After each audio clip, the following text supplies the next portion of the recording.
স্বৈরাচার এই দেশ থেকে চলে গেছে। এখন আমরা হিন্দু মুসলমান, আমরা ভাই ভাই, আমরা মিলেমিশে এই দেশে থাকবো, মিলেমিশে এইভাবে কাজ করবে। আমার বড় ভাই আমাকে দায়িত্ব দিয়েছে যাতে এখানে কোনো রকম বিশৃঙ্খলা সৃষ্টি না হয় এবং সবাইকে পানি দিয়ে ক্ষুদ্র তৃষ্ণা মেটানোর জন্য। এই আমার জন্মের পর থেকে আজ পর্যন্ত এই রামকৃষ্ণ মিশনে কোনো রকমের বিশৃঙ্খলা সৃষ্টি হয়নি। হিন্দু ভাই ও বোনদের উদ্দেশ্যে বলতে চাই যে এই রামকৃষ্ণ মিশনে আজকে যে কুমারী পূজা উদযাপন হচ্ছে, এটা শুধু আজকেই হচ্ছে না, এটা প্রতি বছরই হচ্ছে। এবং আমরা এই রামকৃষ্ণ মিশনের নাম অনুসারে আমাদের মহল্লার নাম হয়েছে রাম মিশন পাড়া। এটা হয়তো আপনারা অনেকে জানেন না। ছোটবেলা থেকে আমরা এই রামকৃষ্ণ মিশনে এই কুমারী পূজা না, শুধু দুর্গা পূজা আসলেই আমরা সবাই রামকৃষ্ণ মিশনে প্রবেশ করে মহারাজ আমাদেরকে দায়িত্ব দিত এই রামকৃষ্ণ মিশনের ভলেন্টিয়ার হিসেবে।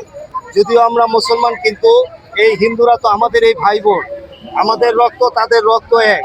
ওই দৃষ্টিকোণ থেকে আমরা প্রতি বছর এই রামকৃষ্ণ মিশনে কুমারী পূজা, দুর্গা পূজা উদযাপন করে আসছি। আল্লাহর রহমতে আজ পর্যন্ত, এই আমার জন্মের পর থেকে আজ পর্যন্ত এই রামকৃষ্ণ মিশনে কোনো রকমের বিশৃঙ্খলা সৃষ্টি হয়নি। আর আমার বড় ভাই আবু জাফর আহমেদ বাবুল, আপনারা জানেন, উনি এই রামকৃষ্ণ মিশনের পূজা কমিটির মেম্বার ছিলেন এবং আজকে উনি আপনাদের জন্য এই রামকৃষ্ণ মিশনের পূজা উপলক্ষে হিন্দু ভাই বোনদের জন্য ক্ষুদ্র তৃষ্ণা মেটানোর জন্য আমার বড় ভাই আমাকে দায়িত্ব দিয়েছে যাতে এখানে কোনো রকম বিশৃঙ্খলা সৃষ্টি না হয় এবং সবাইকে পানি দিয়ে ক্ষুদ্র তৃষ্ণা মেটানোর জন্য। আমি মোটামুটি, আমার ভাই আমাকে 5,000 বোতলের কথা বলেছে। আমি আপনাদের দোয়ায় আমি 5,000 বোতল এনেছি এবং আপনারা দেখেছেন। এবং এই পানি আমি ঠান্ডা করে দিচ্ছি যাতে তারা খেতে সুবিধা হয়। আর আমার অনুরোধ রইল আপনাদের সাংবাদিক ভাইদের কাছে, আপনারা এখানে থেকে পর্যবেক্ষণ করবেন এবং সঠিক নিউজ দিবেন যে আমাদের এই রামকৃষ্ণ মিশনে কোনো রকমের বিশৃঙ্খলা হয়নি। কারণ অনেকে আছে এটা সুযোগ দেয়।